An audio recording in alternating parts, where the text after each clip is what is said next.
Personally, I think it's better to find out why a row takes place rather than reacting to the actual row. What went into it? Well, as far as I can see, looking at various reports, Zelensky went across to the United States to sign a deal, a ceasefire that involved mineral rights. But before he went to see President Trump, he called off at the Hayes Adams Hotel and met with senators who were basically anti-Trump from both sides of the House, who advised him not to sign the deal. So when he went to President Trump, he felt emboldened and thought he had it in the bag.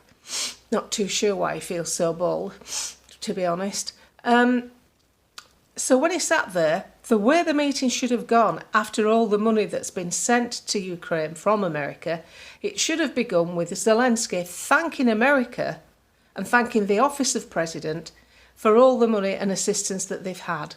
That's what he should have begun with, but he didn't. He went straight into his requirements because, let's face it, he's treated like a messiah with most countries who have a hidden agenda, and he's welcomed with open arms as though he's the Pope.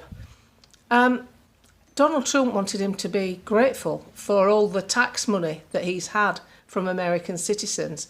It didn't go that way.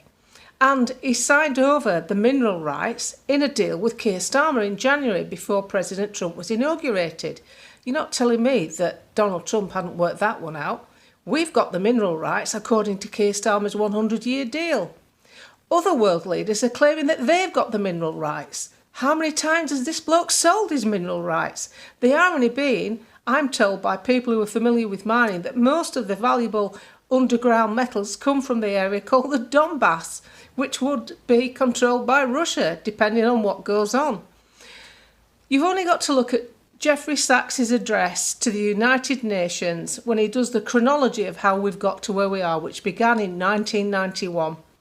And Russia wanted to lease a seaport from the Ukrainian government. For 25 years, a deal was on the table.